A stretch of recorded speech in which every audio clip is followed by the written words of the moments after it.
Okay, welcome to the remote meeting of the City Region Deal Joint Committee. Can I start by undertaking a roll call of the Joint Committee members in attendance? Councillor Bolton. Here. Councillor Lane. Here. Councillor Lumsden. Present. Councillor Argyle. I'm here. Councillor Gifford. I'm here. Councillor Everson is subbing for Councillor Thompson. I'm here. Professor Stephen Logan. I'm here. Patrick Macrae. I'm here. And Sir Ian Wood. Here. Thank you for that. Right, moving to the first item of business on the agenda, it is the appointment of Chair and Vice Chair. You will be aware that the Chair and Vice Chair appointments are for a one-year period. This year, the Chair will be a City Council member and the Vice Chair will be an Aberdeenshire Council member. Can I have a nomination for Chair, please? Yes, Chair, if I may, I'd like to nominate Councillor Jenny Lane. Seconder? I'll second that. Thank you. Sorry, who was that? I didn't. Councillor Argyle. Thank you.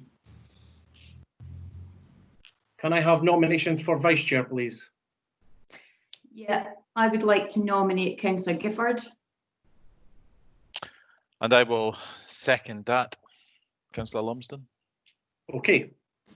So nominations have been made and Councillor Chair will be appointed as Chairperson and Councillor Gifford will be appointed as Vice Chairperson. I'll now hand over to Councillor Lang to chair the meeting.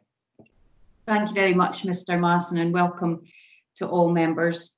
I think that that deals with item 1 on the agenda. Item 2 is a change to the membership of the Joint Committee. You'll see from the papers that Councillor Nicholl will become a substitute member representative for Aberdeen City Council in replace of Councillor Flynn, or former Councillor Flynn, who is now stepped down as a councillor. So I take it we can agree that if we're happy with that. Yeah.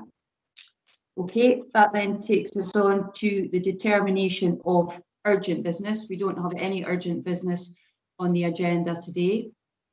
And item 4 is the determination of exempt business. Now, later in the agenda, we will deal with a paper in relation to our standing orders.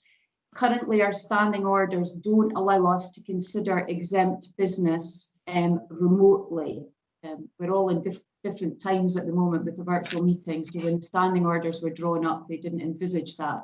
So what we need to do today is to suspend Standing Order 33 in order for us to be able to consider that exempt appendices and report that appears at item 13 on the agenda. So are members comfortable to suspend Standing Order 33 to allow us to do that? Agreed. Yeah. Agreed. Okay. Agreed. Thank you for that. And can we also agree that we'll take item 13, which is the financial update Q4 exempt report and appendices, as an exempt item at the end of the meeting? Are we happy to do that? Agreed. Yeah. Agreed. Okay, that now takes us on to item 5, which is the declarations of interest. Do we have any declarations from members in that respect?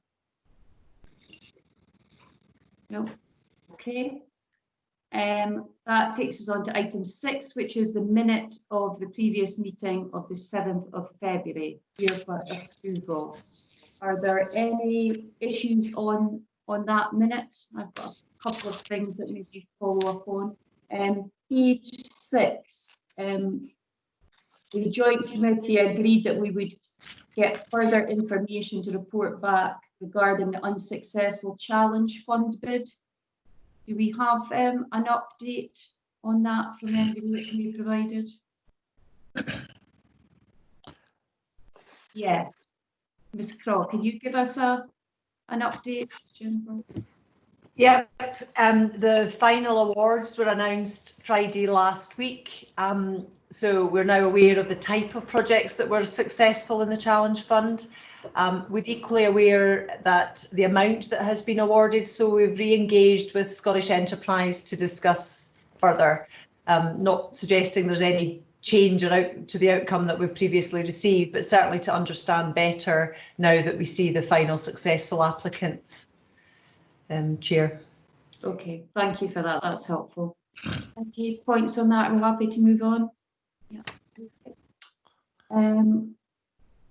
Okay, we also on page 7 of the minute in relation to Audit Scotland, we also had requested Audit Scotland to give consideration in terms of assurance of robust scrutiny to the role of the private sector input to the city region deals and growth deals. Ms Richard Woods, can you give us is there an update there? Did we receive any correspondence from Audit Scotland? Yes, I can update. Thank you, Chair. Audit Scotland replied on the 14th of February to say that it wasn't in their remit to make recommendations for the private sector. However, the principles carried to all board members, and they would recommend it was good practice for all members to take their comments on board. Okay, that's fine. Thank you for that. Okay, a few nods around the room, so we'll ensure that'll happen. Okay, anything else on the minute, or are we happy to approve? Chair, could I raise, Yes. it's Patrick here, in relation to page 8, I just don't feel it records strongly enough the view that I expressed at the last meeting, that we need real emphasis on funding, particularly for building projects. And I don't think it captures that. I think it kind of goes round it. I'm not sure it captures it. We need that clarification for the projects to move ahead, because we can't sign off contracts for a build project without that commitment that real funds will be coming through, and it won't be a debate at March every year. Okay.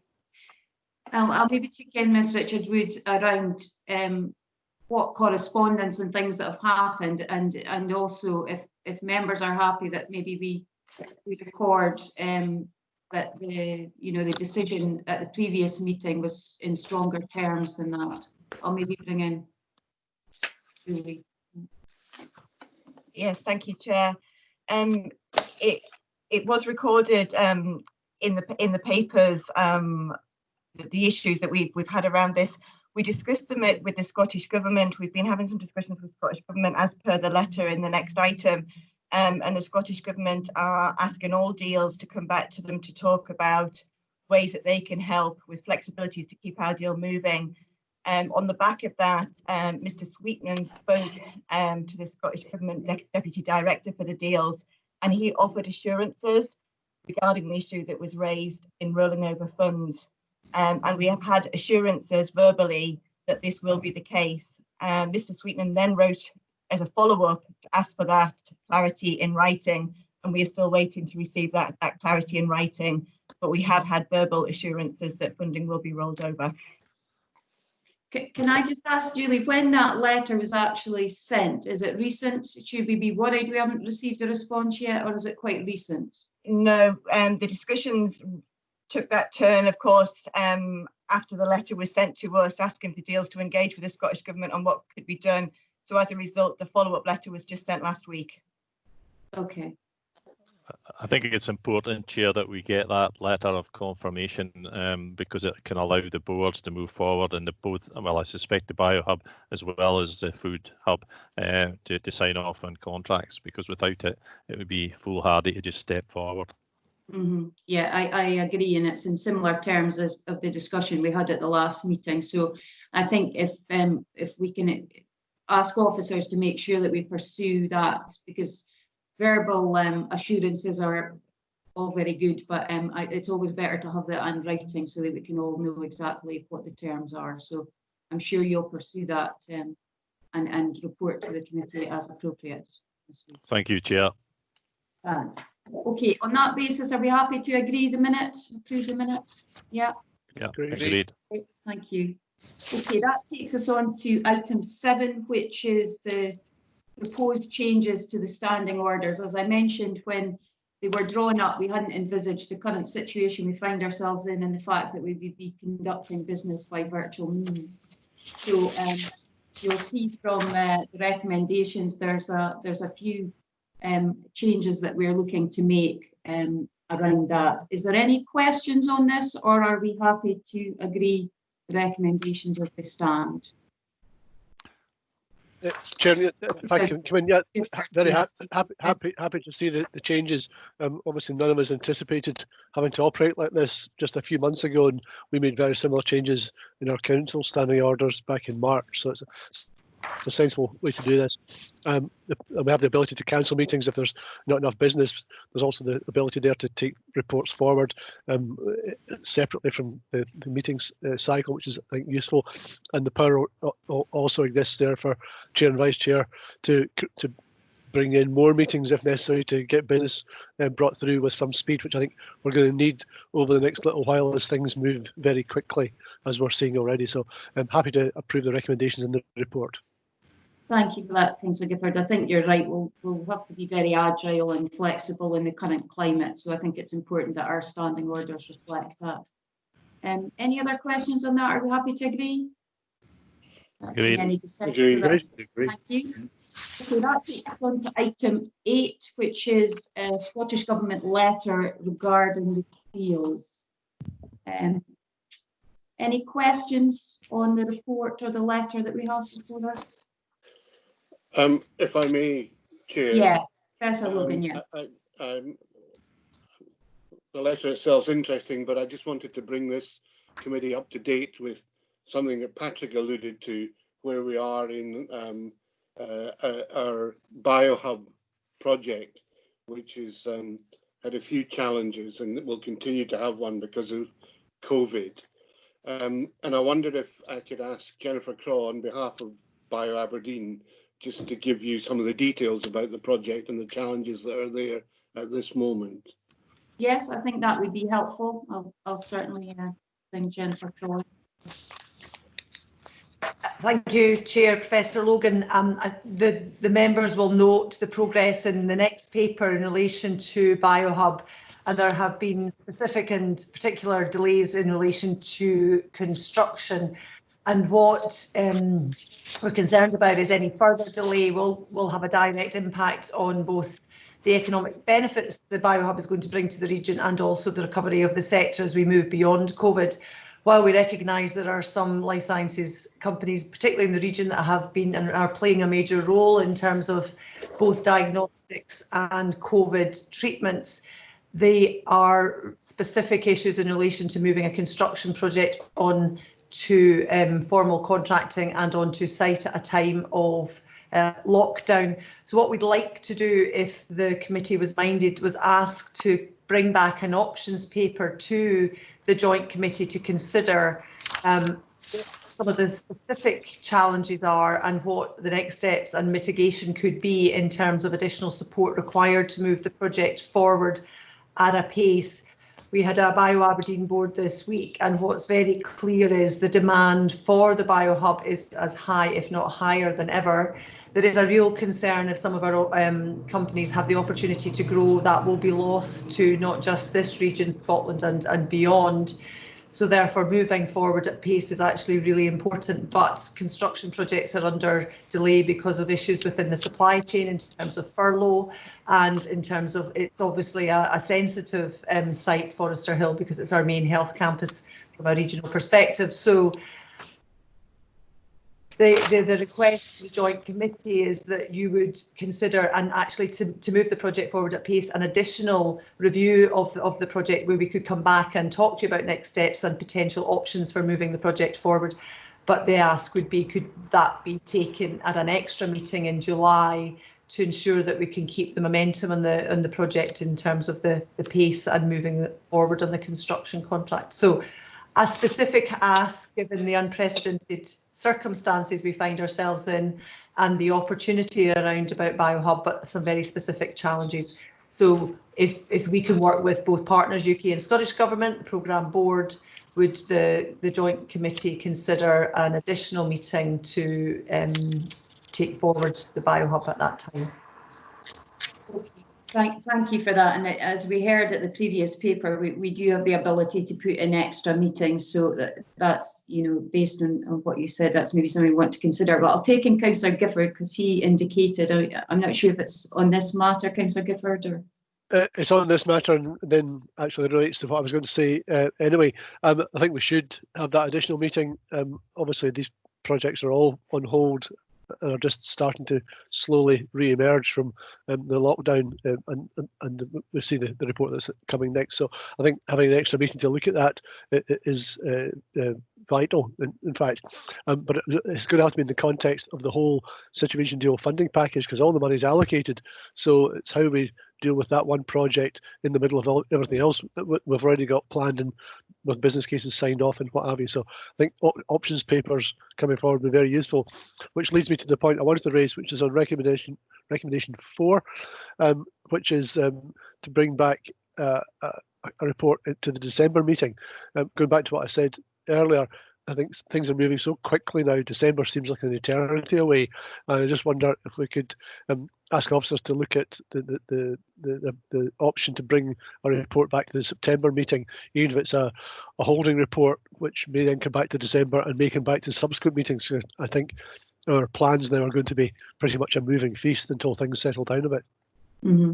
I think that's a good point, and I had concerns that the dates that we had within the report. Our next meeting is due to take place in September, so I think it may make sense that particularly that benefits realisation paper came back to that September committee. But I'll bring in Ms Richard Woods just to make sure that officers are comfortable that they can bring that back to there. Before I bring you in, Julie, there's a couple of other things. I noticed that the programme board actually met towards the end of May and looked at various aspects. Now, a couple of them are reflected in the recommendations we have before us, but I noticed there was also a discussion around that memorandum of understanding and the housing element of that, and you wanted further discussions with Scottish Government. And I'm wondering if it would be possible to also bring forward, if we included in the recommendations, a report or an update on that aspect of the deal as well. And also, you can maybe address the issues that have been raised by Councillor Gifford and Ms Crott around that additional meeting, and whether officers feel that they could bring back a resume of all the projects that we have within the deal, so that we can look at them in the round, particularly around the strains that are being caused by the current situation on that construction period and possible costs in relation to the project. Yes, thank you, Chair. I can address all three of those. At the programme board, there was a lengthy discussion about the letter and about our immediate response and what that needed to be. Picking up on the MOU housing one first, this was one that the board felt quite strongly we could start discussions about Scottish Government about how we could perhaps have more flexibility with that housing element in order to respond to our recovery here in Aberdeen. So officers would be very happy to have those conversations with Scottish Government and report back to this committee at our next meeting. Picking up on Councillor Gifford's point around the benefits realisation plan, absolutely we can get a report to the next committee in September outlining the benefits realisation. As many of the benefits in the original business case were to do with long-term benefits, some of them not being realised to 2040, GBA and jobs created, this is naturally a moving, they do need to be continually updated, but there will be impact with COVID-19, so we can make a start on what that might look like and bring that to September's meeting. And thirdly, at programme board, all projects were asked to go away and revisit their finances and try to identify any costs, additional costs that may arise because of COVID-19. So work has already started with that, so we can get back in touch with projects, bring that together and put a report to July if an additional meeting is requested. Okay, thank you. That's helpful. Any other questions or comments on this or anything else within the paper? Councillor Gifford, your hand is still up, but have you another question or no? There we go. It's gone. Okay, right. On that basis, then, I would be proposing that we scheme another additional meeting of the committee in July, which will allow us to consider both the bio hub and indeed the other projects that officers will bring forward the report on. I don't think we should determine a date here and now, but if we say that we'll scheme a meeting in July and we'll arrange for officers to contact members to see if we can agree a suitable date. I'm conscious that, you know, I think it's important that officers speak to project leads just to see how much time they require, whether it needs to be early July or late in July. I am conscious that obviously occurs in the summer period where councils normally have recess, but understandably under the current situation, councils are kind of working through anyway. So, but I'm conscious we also have members from the one board as well. So I think we can liaise with members and come to a suitable arrangement for a meeting in July, and we will bring the benefit realisation plan back to the September meeting rather than to the December meeting, as is in the recommendations. And we will also bring back a report on that housing element of the Memorandum of Understanding once officers have an opportunity to discuss with Scottish Government. So on that basis, are we comfortable to approve the recommendations with those changes? Happy to agree.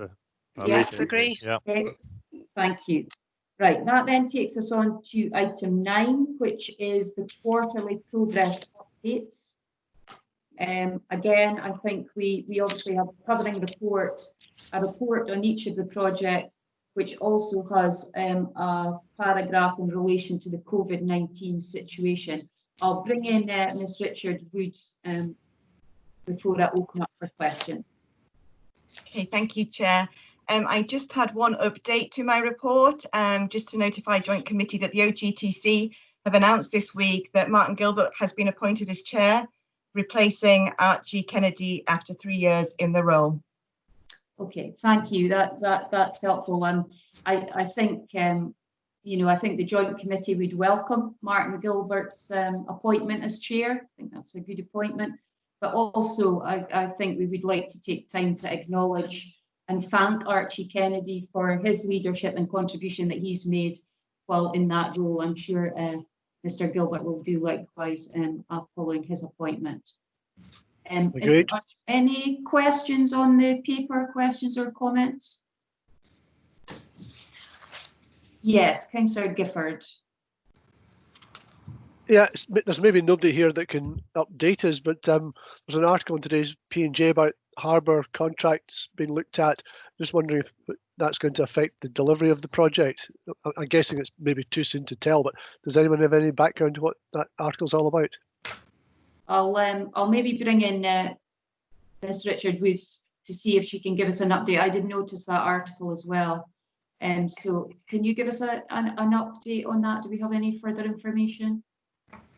Just to assure the Joint Committee that the officers are in regular contact with the Harbour Board, and they are continuing to keep all the stakeholders involved with progress. As reported in the report, there have been delays before Christmas and now because of COVID-19, and we are working with the Aberdeen Harbour Board to realise new milestones once they are known, but it's very early at this time. Okay, thank you for that. I'll bring in Serene. I think he's indicated. Okay, I think I'm unmuted, am I? Yes. Yes. No, you're on. We can hear you. Okay, good. Yeah. So we've obviously been in quite close contact with the Harbour Board because of the Energy Transition Zone programme, and it's not a surprise. I think it's probably a good step at this time. I'm not sure what the outcome is going to be, but I think the programme is still very much in line to be finished in the third or fourth quarter next year. So it's not a serious change in circumstances, but it's clearly one that's got to be carefully managed. Mm-hmm. Okay, thank you for that, Serene. That's helpful. I've got Councillor Evison, I think, indicated. Thank you, Councillor Lang. Thank you. I welcome in the programme update the reference to the Scottish Government Equalities and Investment Project and the reference to training.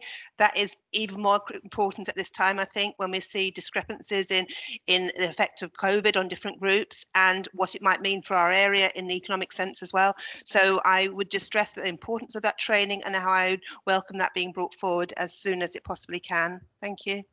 Thank you, Councillor Everson. Yes, I would agree with you that, and we've been trying to get it arranged for certain reasons. We've had, obviously the COVID-19 situation's thrown into the mix, but previously we thought we had a session arranged, and the person that was delivering it was unwell, I think, if I recall. But we will be doing our utmost to make sure that members have had that training. So thank you for that.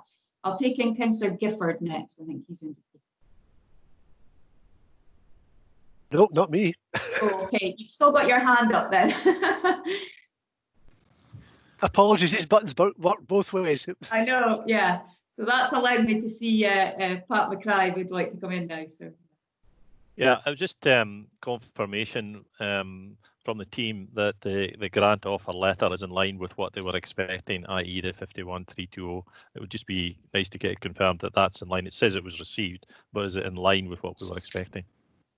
Thank you. That's a good point to make. I'll maybe bring Julie Richard-Bruce back in. She can maybe just confirm. Yes, Chair, thank you.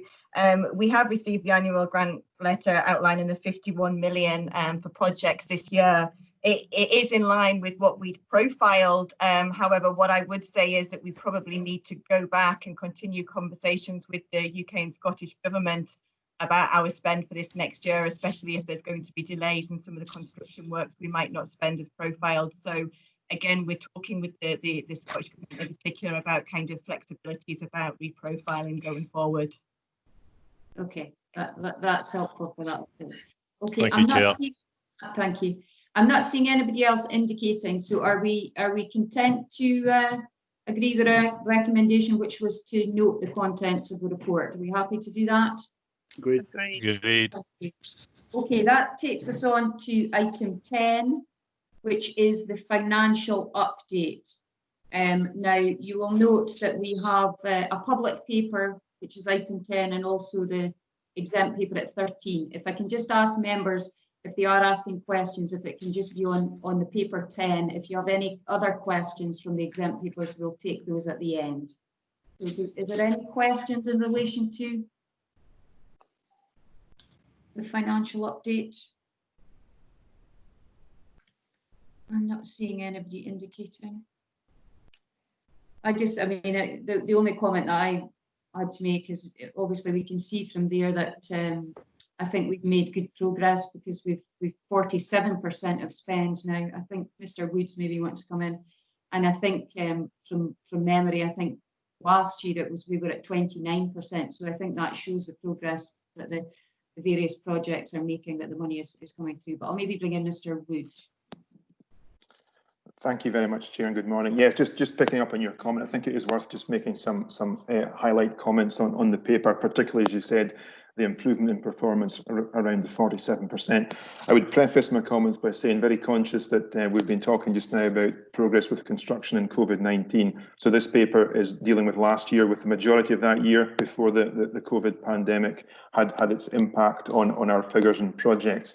So if I could just give a few headlines, Chair, it is another positive year again for the City Region deal, with a spend of nearly £150 million across the 7 projects of the City Region deal. That's an increase of 17 million on the last forecast position that we had and reported back to the board. All projects are progressing well within the OGTC, with OGTC and the Aberdeen Harbour expansion, accounting for the bulk of the money, around £135 million spent. But it's fair to say all projects are showing good signs of financial spend, the partner commitments, and also progress towards meeting their milestones. So overall, as you said, a 47% spend is recorded at £388 million since the start of the deal. Again, significant spend coming through into our area, but also recognising there are many other measures of success than just the financial spend. Chair, thank you. Thank you for that, Mr. Wood. That's helpful. Any other questions or comments on this paper? Not seeing anybody indicating. Okay, are we happy to note the content? Move on? Yeah. Agreed. Okay, Yeah, thank agreed. you. Yeah. Good. Right, that takes us on to item 11, which is the Memorandum of Understanding, the transport projects. And this was an additional circulation came out in relation to this, a covering report and a letter that was received from Transport Scotland in relation to some queries that had been raised by the board committee, I should say. And I think we have Mr. Brodie and Ms. Phillips here to answer any questions. So can I open it up? Are there any questions on this?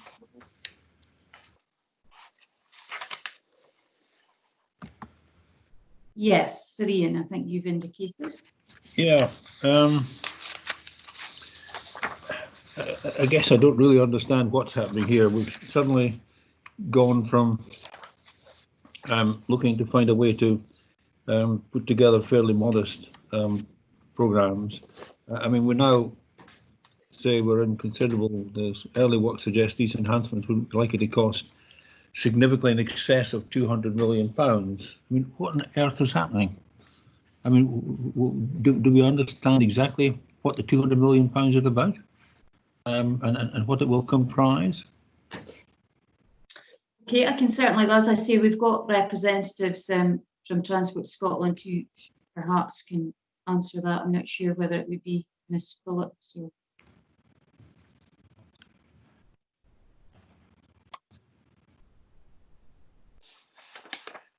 Don't know. And that's okay. Oh, Mr. Brodie, I think. Welcome. Hi there. Good morning. Thanks for Hi. having me at your committee meeting this morning. So I was glad to be able to give a very positive report in terms of the progress with the Aberdeen Central Belt project. So yeah. So I was just heard Serene's question there. Yeah. The in excess of £200 million is quite simply a product of the concept work which has been done. And I don't want to bore everybody with real sort of detail, but we've identified a number of interventions which would deliver the journey time targets which were agreed at the Aberdeen, the last sort of Aberdeen Central Belt reference group back in September. So it's not the 21 potential interventions could add up to more than £200 million. That's all we're seeing at this stage. So the project has been driven forward. I'm driving the project as fast as I can, given the very difficult circumstances we're in at the moment. But I'm very happy with the development work which Network Rail have been doing. When I was there in November last year to talk to you guys, when you kindly had me up for a presentation on this, we didn't expect to see quite so many potential interventions. We didn't quite expect to see this many options in terms of concept work. So that's a good thing. Right now, those 21 interventions which would help deliver those concept timetables will allow us to deliver the journey time saving targets which we're aiming for, which is, in terms of up to 20 minutes to Edinburgh, up to 10 minutes to Glasgow, and trying to make the journeys between Aberdeen and Dundee, all the journeys in both directions, an hour and 10 minutes at the same time. And I would emphasise this as increasing opportunities for freight. So from our Mr. Matheson wants us, in terms of our output specification, requires us to look equally at opportunities for passengers and freight. So a lot of those interventions potentially would be to enable a very significant increase in the number of freight trains that would be able to travel between Aberdeen and the Central Belt.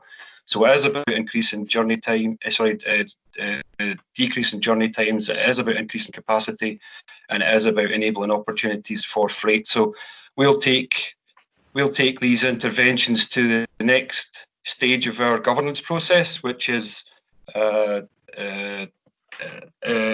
option selection, and we'll develop those options into a project or programme which we are very confident will be delivered by can and will be delivered by 2026 or earlier. And I would just like to say finally that this is against the background of many of the issues which you guys have been discussing this morning in terms of reprofiling, resequencing, and obviously we've had to implement the Scottish Government's guidance to wind down construction sites. That's obviously affected the project at Kintor, and it's also affected many of our projects across Scotland. So we are looking to move to the next phase of the restart, which will allow us, which is restarting site prep, which might allow us to actually start some of the investigation work which we need to get to do to obviously add certainty to cost and programme. Thank you. I know that's a lot to take in. Whistle stop tour. Thank you for that. I'll bring Sir Ian back in because he's indicated during that briefing that you gave. So two questions.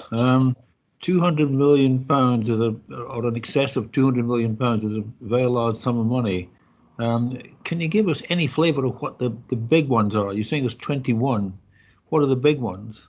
And the second one, let me finish. The second one, do you have any assurance that the 200 million pounds is actually available to be spent? So let me take the first one first. So yes, we are looking at freight loops north and south of Aberdeen and Dundee. So we're also looking at signalling upgrades, reducing headways, mostly again focused on the corridor between Aberdeen and Dundee. So yes, those are the biggest interventions which have been identified. Those obviously would require land, they would require consent. So those are not insignificant interventions, which I'm sure you appreciate, sorry. The second thing is, yes, so yes, in terms of the financial commitment, yes, there's £200 million committed under the MOU in terms of the Aberdeen Central Belt journey time improvements. But there is money available in terms of we are looking at things such as decarbonisation. So we're about to publish our decarbonisation action plan. So we're looking at electrification. We're looking at other interventions which are going to reduce the sort of carbon footprint. We're committed to reducing sort of net or getting to a target of net zero emissions by 2035. So what I'm saying to you, Serene, is that yes, there is the £200 million as identified is available and is to be spent on reducing journey times and increasing capacity as per the MOU. We are looking at interventions which are which in addition to that, which would help deliver wider Scottish Government policy as well. So, do you want to come back, Sir Ian? Yes, I do. If I may. Is there actually a fairly simple note, like 2 pages or less, which actually spells out what the key projects are in the 200 million and what the benefit of each of these would be? And secondly, honestly, when you say the money is available from the MOU, you're right, there is a £200 million MOU, but that doesn't mean to say the money's available. But if you could just cover the first person, is there a simple 2-pager that actually says these are the key changes and what impact they will have towards the 20 minutes and the 10 minutes? Is it okay to come back on that? Yes, come back. Yes, sorry. Yeah. It's okay. So yes, absolutely. So Serene, we had planned to have with you what we call a GRIP 2 report, which sets out all of the potential interventions. I asked Network Rail to prepare that report. Sadly, that report was impacted by the COVID-19 pandemic. It would have been available for the end of May, but the report requires to be quality assured, as you would expect. And that report will be available at the end of June. We've committed through the key stakeholder meeting, which we're having regularly with your representatives, to supply that report to the Aberdeen Cities and Dale Joint Committee. We are looking to be honest and transparent with this, Serene. So yes is the answer. Okay, thank you. Okay, thank you for that. Yes, Councillor Gifford, I think you're next. Yeah, just asking on the back of that, the report's obviously been delayed, and we all understand there's lots of things have been delayed, and hopefully things are slowly starting to become doable again. Do you think that's going to be available for the September meeting, or preferably, given the sort of interest we have in this, the extra meeting we're probably going to have in July? Mr. Brodie, can you come back on that?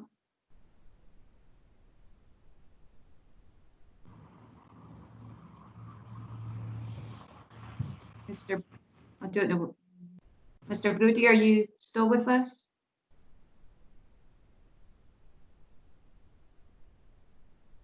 It seems to have frozen a bit. I'll maybe take in Miss Phillips. I think she's indicated. Thank you, Chair. Yes, as Damien said, I think we just lost him, unfortunately. But yeah, the GRIP 2 report will be available by the end of this month. So depending on when in July you have it, your meeting, then would be able to provide an update on the content of that report for your meeting, and also be available to answer any questions you may have should you wish, Chair. Thank you. Okay, thank you. That's good to have that assurance. We appreciate that. Now I have a few hands up, but I think they may be people's hands from previously. So is there anybody waiting to come in? Aye. Yes, Councillor Lumsden, I think your hand's up, is it? Yeah, thank you, Councillor Ling. Really just looking around the 200 million, just how can the committee get assurance that that money is additional money, and it's trying to see that that's on top of any planned maintenance that might have been in the pipeline anyway. So just some assurance around that, please. Yes, Mr. Brodie looks like he's back. Do you want to come back on that, Mr. Brodie? Yes, thank you. Sorry about that. I don't know what happened there. So yes. Technology for you. Yeah, indeed. So yeah, Councillor Lumsden, yes, the 200 million pounds is in addition to any other funding that we've made available to Network Rail or ScotRail or the rail industry. That I can assure you about that. That is not. It is not. We are looking. I mean, what I would say is we are funding through our operations, maintenance, and renewals budget Network Rail to do other activities in and around and say the Dundee to Aberdeen corridor. But that is an entirely separate budget, and the 200 million pounds is separate to that, and we will be tracking the budget expenditure from the 200 million pound entirely separately, so that we can report that to you. Thank you. Right, I still have two hands up, Sir Ian, and I think Miss Phillips. Do you want to come back in, or are you just? Is it a lag? I'm trying to find a way to get my hand down.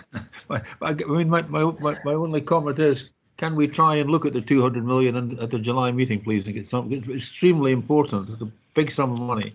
Can we try and look at that at the July meeting, please? Yes, I think we've heard from Ms. Phillips and Mr. Brodie that they believe that report should be ready by the end of June. I think that would give us the opportunity to bring it to the additional meeting. And Ms. Phillips there, Mr. Brodie, when we lost you for a wee minute, confirmed that you would be available to come and answer any questions that the committee may have in July. Okay. So we'll make sure that we have that on the agenda if we get the report, and give you good notice of when that meeting will be, so that you're able to join us if there are any questions. Thank you. That's very kind of you. Yes, we'll be happy to come back and give you an update on that. Can I just say, Chair, if you just for a sec, we being honest and open and transparent. That's why we mentioned the figure in excess of 200 million pounds. That is us sort of saying that right now we believe that's where the costs would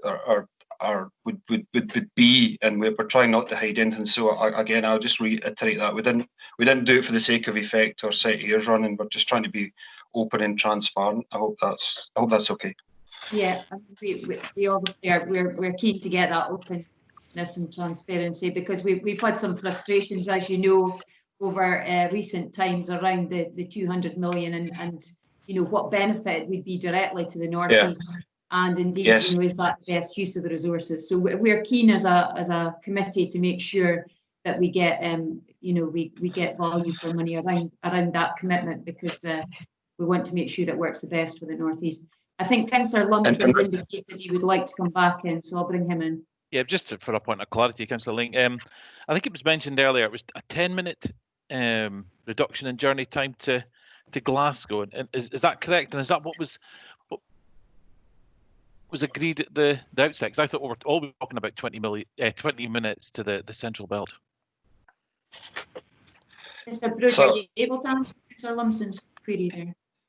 Yes. So the reference group target is 20 minutes, around 20 minutes to Edinburgh and up to 10 minutes to sort of to Glasgow. That's the target. So there's two separate sort of. That was the vision which was set out when the reference group was wound up back in September, Mr. Lumsden, Councillor Lumsden. Thank you. No, so was that maybe a question for you, Chair? Was that at the outset of the MOU? Is that what was agreed? I think when the money was put on the table, I'm not sure whether we actually specified the figure, but in the initial bid that went in, we were looking for that.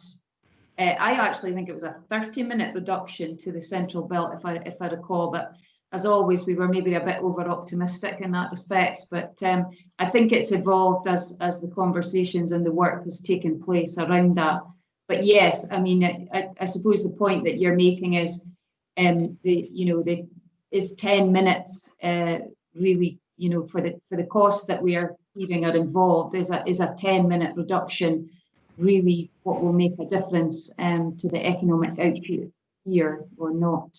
But we'll have to weigh that up, I suppose, in the round once we see the sort of plans that come forward. If I may, yes, Ian, do you want to come back in? Sorry, what I heard was up to 10 minutes. That's not necessarily.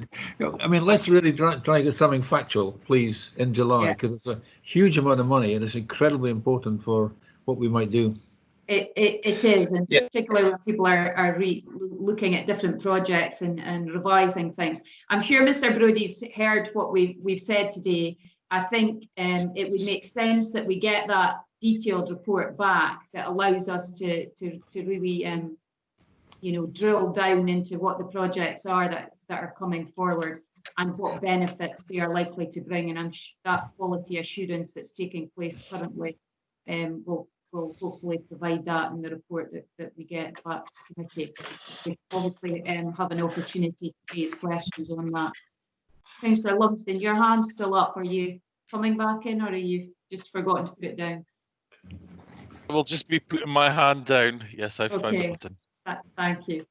Okay, on that, I think, oh yes, Miss Miller, Belinda Miller, I think you're, could you indicate? Yes, sorry, Chair. I managed to quickly open the MOU and it didn't actually mention an actual time. It just said to improve journey times and increase capacity on the rail links. That's what was agreed. Okay, I think now on that basis, Mr. Dixon has his hand up, so he maybe come in with his Nestrans hat on and give some further guidance. Thanks, Chair. Just to try and offer some clarification, both Paul Finch and myself do sit on the key stakeholders group, and these are very much the types of questions that we've been challenging Damien and others with at key stakeholders group, and we can obviously report these back to members when we get some further information, and happy to do so. Just to say that the question of 20 minutes and the complication of that, it's never really been quite clear whether we were talking average speeds, best speeds, worst speeds. And Damien and his team, I think, are very much looking to try and get a consistent journey time, which is consistently quicker than we currently have. There are one or two journey times at present which are exceptionally quick relative to the average. And I think it's best all round if we can get a time which is something that can be relied on, is consistent and is resilient as well, because I think the punctuality question is quite important too. So the Chamber of Commerce always talk about 60-mile-per-hour average journey times, and that's very much in line with the targets that we're working to at the moment. So I don't know if that's an easier concept, you know, the 60-mile-per-hour average journey time, which gives about an hour 10, I think it is, to Dundee, about 2:10 to Edinburgh from the top of my head, and about 2:30 to Glasgow. So these are the sort of journey times that I think we'll try and work towards, and it's about being consistent and making sure that these can get into the public psyche. I hope that's helpful.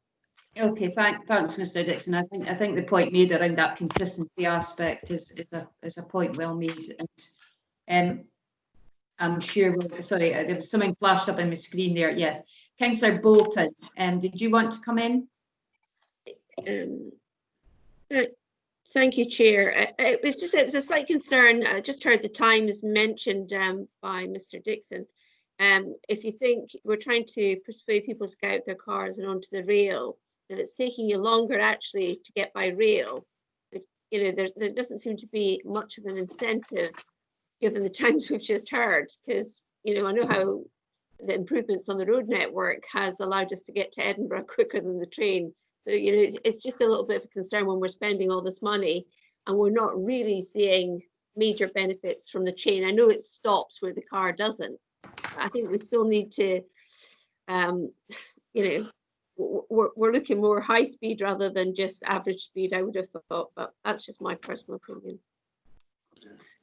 Yeah, I mean, I think there's a consistency in the committee that we want to make sure that the money that is being spent on these interventions will get the return for this region around, you know, obviously people getting to the destinations in time. But we've heard the freight aspects are just as important for that productivity piece and things. So yes, we need to make sure that the money that's there, because we quite often in this region feel that a bit aggrieved that we don't get our fair share of funding from government, and we want to make sure that when we do have it, that it's spent in the best ways and for the greatest return for this region. And I'm sure when we get the report back, I would hope that to that July committee, it will give us an opportunity to really drill down into some of these aspects and really make our views known on the proposals that are coming forward. So Ian, did you want to come back in? Sorry, I mean, just to make the point in spades, the total amount was, round numbering, was 250 million we got for a city region deal, and the extra 200 million plus a bit for the MOU. Now, that 200 is extremely important out of the 450, extremely important. There's a lot of things we could do with 200 million pounds. So please, if you can give us and you'd be very helpful, appreciate that. If you can give us the best you can in terms of exactly what are the key projects being carried out, but more importantly, what is the realistic expectation of the time that will be saved?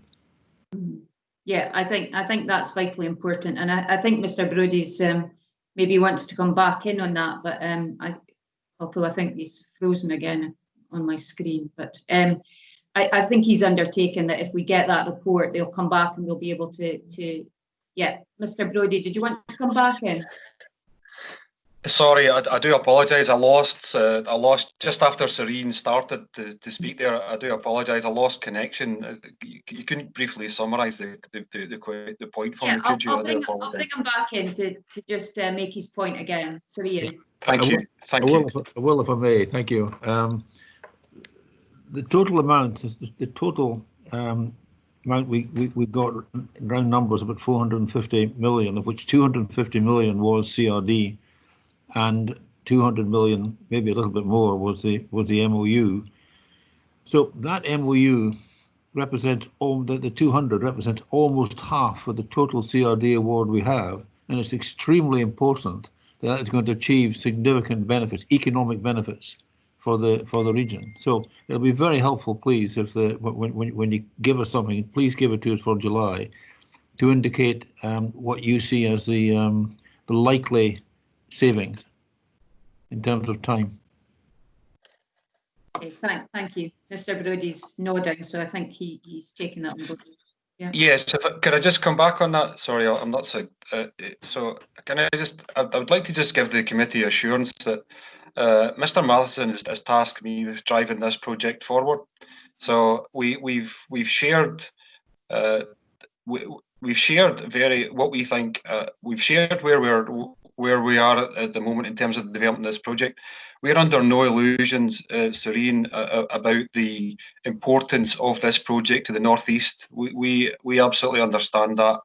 I was there when you made the point to Mr. Matheson and Mr. Mackay in terms of the size and the scale of the contribution that this project will make to the overall Aberdeen City Region deal picture. So I'll give you an assurance that we do understand that. I just add two things quickly. Number one, we're not playing games with the journey times.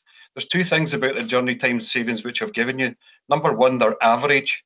In the past, people might have come up and said to committees, oh, we can take 12 minutes off the journey time and 19 minutes off the journey time, and they may be choosing one journey out of a dozen during the day. These are average journey time savings. This is what people, and this is what we know makes a difference to people when planning their journeys. This is what delivers benefits. So, the second point I'd say on that, it needs to be resilient. So there isn't any point in us making commitments or promises to deliver things which in actual fact, and my colleagues elsewhere in the network will vouch for this, which actually once they come into practice, that they're not deliverable, either not resilient. The network needs to be resilient. People need to get on a train in Aberdeen and get off that train in Glasgow or Edinburgh or anywhere else, knowing that train's going to be there for them to get on and knowing exactly how long that train's going to take. A huge amount of work and effort is going into that just now, Chair. I'd just like to sort of get that message across, and that's obviously despite the current challenges and difficulties we have. So I'd just give the Chair and Serene assurance we understand where you guys are coming from. Okay, thank you for Mr. Brody, that's helpful.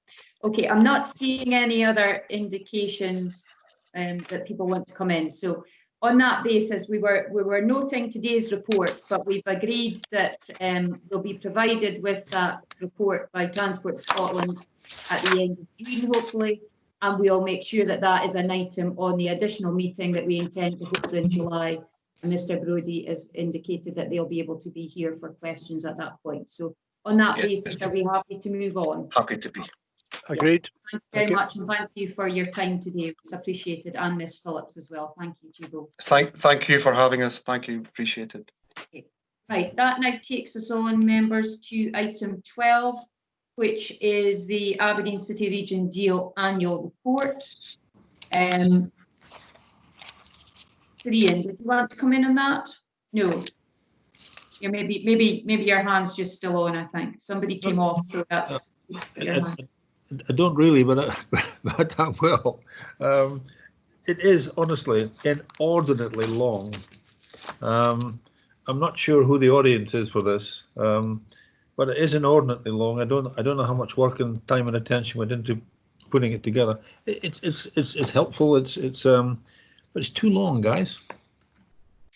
Okay, I'll maybe bring in Miss Richards-Wood to sort of. Oh, did you want to come in, Councillor Gifford? Just flash back onto my screen. Yeah, if I may, Chair. I think Serene's quite right. It is a long report. It's absolutely packed with detail, which is great, and I'm sure will be interesting to some people. And it is obviously the report for last year, a bit like Alan Wood said earlier about the finances. It's before everything kicked off in February, March, by and large. So I think it is a grand report, and there's a huge amount of work goes into it. But maybe for future reports, we could look at a different way of making it a bit more succinct. Yeah, I mean, I think that's a reasonable point. We do submit it to both governments as well, I think, as part of our reporting that we have. So in that respect, I do think it's important that we have the detail within that so they can clearly see what is happening with the deal, how it's moving forward, and the return that they are getting on the investment that they're making. That's not to say that I don't think it may be that we would maybe look to have a version that is maybe more reader friendly, a shorter version that would give maybe the general public and others a flavour of what's happening within the city deal, but without perhaps the detail that we've got here. But Ms. Woods, do you want to maybe your opinion on that and whether it's possible if we could maybe have a version that would be less detailed? Yes, thank you, Chair. I think as an officer, I would be very happy to do that. The template that you have in front is set to us by the UK Scottish Government in terms of what they want to see. So we can submit that to the UK Scottish Government for reporting purposes. But absolutely taken on the point, we could perhaps revise it for a much edited, published version that we actually published aimed at the public. Okay, thank you. I mean, we've done similar things, I know, with the local outcome improvement plan from the community planning partnership, which has gone down. It's had very positive feedback. So perhaps something similar could be done in this respect. Did you want to come back, Councillor Gifford, before I bring in Councillor Lumsden? If I could, please. I think we're all using putting to much better use things like infographics, which gives you all that detail in one, short, succinct diagram. I think that would work very well. But we do, having said that, we do need to show the benefits of all this money we're spending, all the effort that's gone in behind that, because that's what the City Region deal was based on. We have to show a net benefit back to the Treasury of the increased work that's been done, the increased tax take, so they can see they've actually got a return on their investment, which then helps us make a case for further investment. So it's important we do this, and especially show the net benefits, but I'm sure we can do it in a shorter format. Yeah, I think there's agreement on that, and once we get agreement on the report today, it will be reformatted as well. So I'm sure that there'll be opportunities for us to put those items in as well as perhaps. Lumsden, do you want to come in? Yeah, it is a long report, but maybe certain bits should be longer. And I'm thinking about inclusive economic growth here. It seems a bit light in emphasising that, and I think that's going to be key as governments assess what we're doing. That needs to be brought out a little bit more. So I don't know, Julie, if that could be worked on just to try and emphasise that a bit more and really look at how that's how the deal is having an impact on that.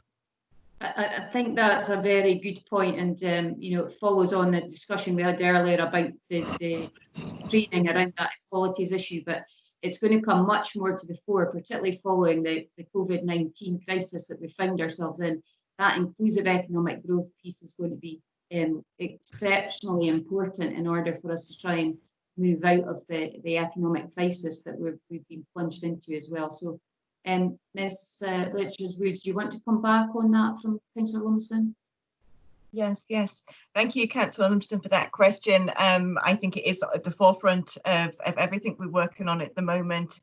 As you will know, this joint committee approved a benefits realisation group earlier in the year that's just formed, and a big remit of that benefits realisation group is to look at the additional benefits around inclusive economic growth, looking at inclusive equalities, the protected characteristics, as well as some of our environmental assessments that we want to do.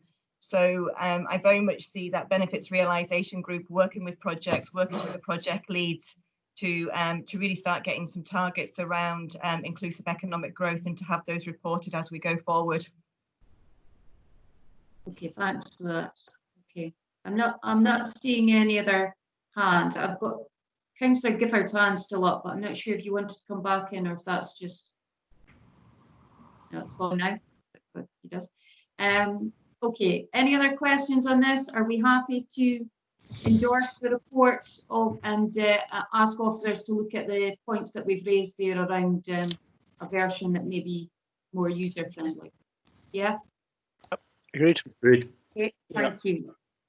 Okay, I think that takes us to the end of the public section of the meeting. So the recording will now stop, just to thank members